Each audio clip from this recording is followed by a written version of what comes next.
Welcome back to SNS Grills, everyone. My name is Mike from the Everyday Barbecue YouTube channel, and today we're going to be doing a smoked bone-in pork loin roast out on the Slow N Sear Kettle, and it's coming up right now.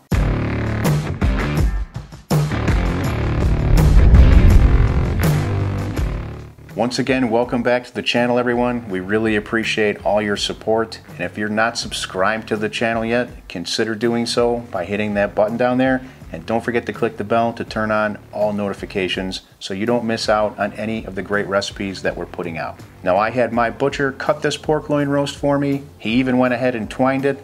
Now, the twine is there just to help with presentation and keep shape for the roast throughout the cook.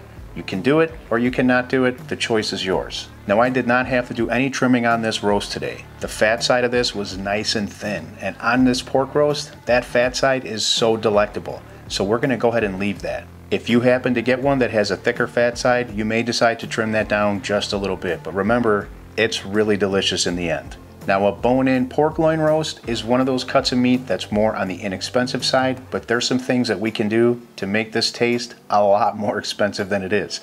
And it's gonna start with a dry salt brine. We're going to be using coarse kosher salt, and we're going to be covering all surfaces on the outside. Now, what this dry salt brine is going to do is it's going to draw moisture out of the meat, liquefy the salt, and that will all absorb back into the meat.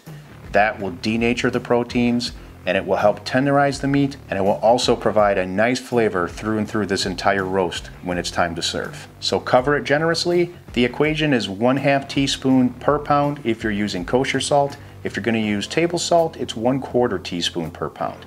Once your salt is applied, go ahead and put it in the refrigerator uncovered for 24 to 48 hours using a rack and tray. Now, I did the dry salt brine 24 hours ago, so today this is what my pork loin roast looks like. And you can see it's taken on a much deeper, darker color, and that moisture has absorbed into the meat. Now, we're going to be using the Slow N Sear Kettle for today's cooking in the temperature range of 250 degrees Fahrenheit. To achieve that temperature, just stack about 12 to 14 coals in one corner of the Slow N Sear.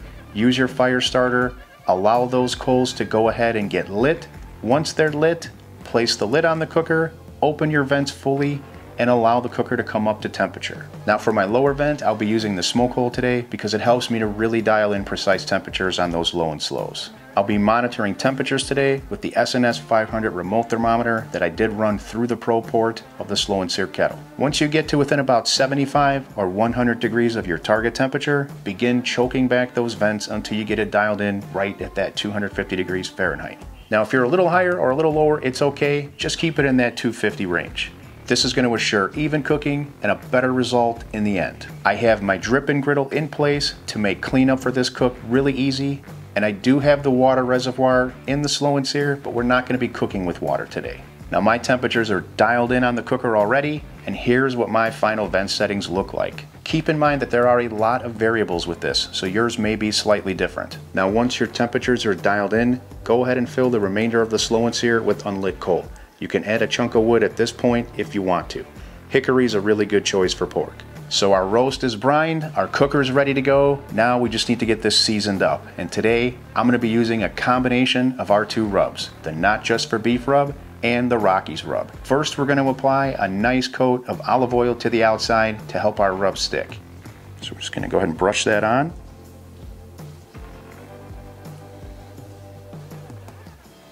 Now we'll go ahead and apply our rub generously. Now, there's no salt content in these rubs because these are used with the combination of the dry salt brine. So you can be very generous with these rubs. Be sure to cover all sides and all exterior surfaces. Now for the other side, just a thin coat of olive oil and our generous coat of our rub. So our kettle is dialed in, our roast is ready to go. There's nothing left to do but to get this out on the Slow N Sear Kettle. I'll see you when we check in on it in just a little bit.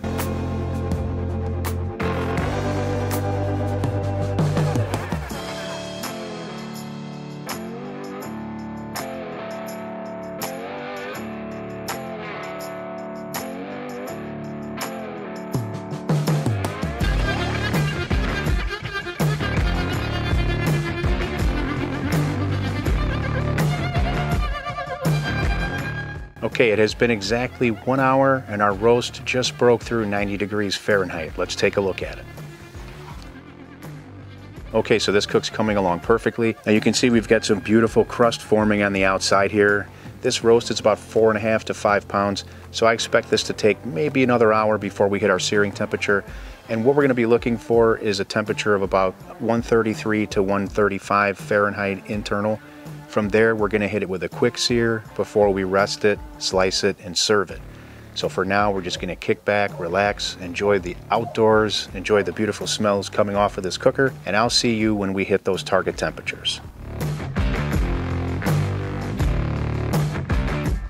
Okay, it's been exactly another hour, so it's been a total of about 2 hours and 10 minutes to get to where we are now, and we just broke 133 degrees Fahrenheit internal temperature in this pork roast.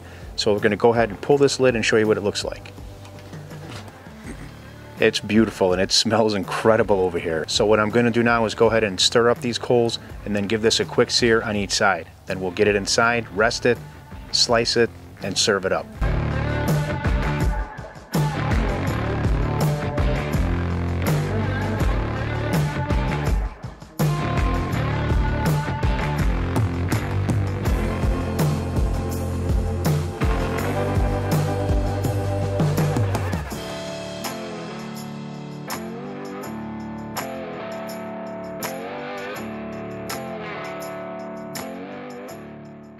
So after we seared this, pulled it off the cooker, let it rest, we'd hit our target temperature of 145 degrees, final finishing temperature. So you can see how incredible this turned out here. You can see we've got a nice smoke ring around the edges, and this is just incredibly juicy.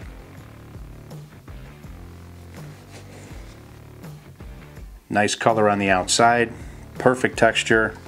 Cheers, everyone. That's absolutely incredible. That salt brine, it works wonders. Nice salty flavor through and through. This is incredibly juicy. It's got a nice clean smoke flavor.